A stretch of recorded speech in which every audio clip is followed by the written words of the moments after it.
Hello guys, இந்த வீடியோவில் நம்ம illustration 5 தான் பார்க்க போகிறோம். பேஜ் நம்பர் 5.63ல இருக்க சம்.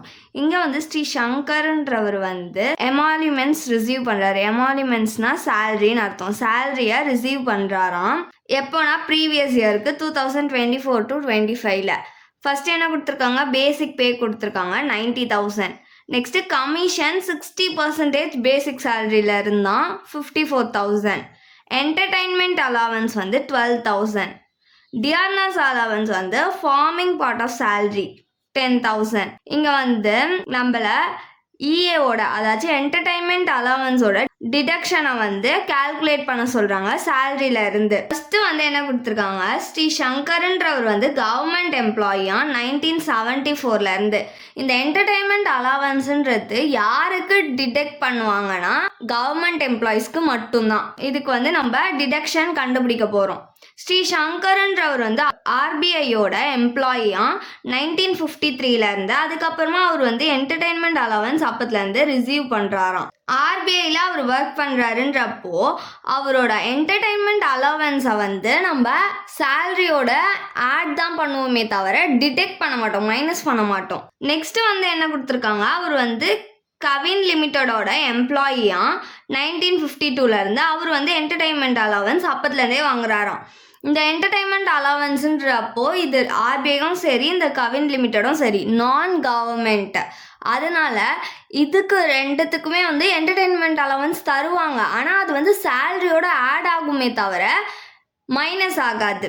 ஸோ இது ரெண்டுத்துக்குமே வந்து நம்ம அவருக்கு டிடெக்ட் பண்ண மாட்டோம் என்டர்டைன்மெண்ட் அலவன்ஸை. என்டர்டைன்மெண்ட் அலவன்ஸ் கவர்மெண்ட் எம்ப்ளாயியாக அவர் இருக்கும் போது மட்டும் தான் டிடெக்ட் பண்ண போகிறோம். இதுக்கு மட்டும் சம் போடலாம். என்டர்டைன்மெண்ட் அலவன்ஸ் எவ்வளோ அமௌண்ட் வந்து டிடெக்ட் பண்ணியிருக்காங்க அப்படின்னு கண்டுபிடிக்கிறதுக்கு 3 கண்டிஷன் கொடுத்துருக்காங்க. ஃபஸ்ட்டு வந்து 5,000. நெக்ஸ்ட்டு கண்டிஷன் என்னன்னா பேசிக் சேலரியில இருந்து 20% எடுத்துக்கணும். பேசிக் சேலரி வந்து அவங்களே கொடுத்துருப்பாங்க, அதுலேருந்து 20% எடுத்தால் நம்மளுக்கு ஒரு அமௌண்ட் கிடைக்கும். நெக்ஸ்ட்டு ஆக்சுவல் என்டர்டெயின்மெண்ட் அலவன்ஸுமே அவங்க கொடுத்துருவாங்க. இப்போது இந்த 3 அமௌண்ட்டில் எது வந்து கம்மியாக இருக்கோ அந்த அமௌண்ட் தான் வந்து நம்ம வந்து என்டர்டெயின்மெண்ட் அலவன்ஸாக மைனஸ் பண்ணக்கூடிய அமௌண்ட்டு சேலரியில இருந்து. ஃபஸ்ட்டு கண்டிஷன் என்ன கொடுத்துருந்தாங்க? 5,000 கொடுத்துருந்தாங்களா, அந்த 5,000 எழுதிக்கலாம். இன்னர் காலமில் போட்டுக்கோங்க இந்த 5,000. இது வந்து first condition. Next second condition என்ன கொடுத்துருந்தாங்க? 20% off basic salary. Basic salary நம்மளுக்கு எவ்வளோ கொடுத்துருக்காங்கன்னா 90,000 கொடுத்துருக்காங்க. 20% தான் எடுக்கணும். So 20 divided by 100. இதை நம்ம கால்குலேட் பண்ணோன்னா நம்மளுக்கு 18,000 கிடைக்கும். Next third actual entertainment allowance. இதோட அமௌண்ட் வந்து கொஷின்லேயே கொடுத்துருக்காங்களா, என்டர்டைன்மெண்ட் அலவன்ஸ் அதுதான். எவ்வளோ? 12,000. இப்போ இந்த 3த்துல எது வந்து கம்மியான அமௌண்ட்? 5,000 தானே.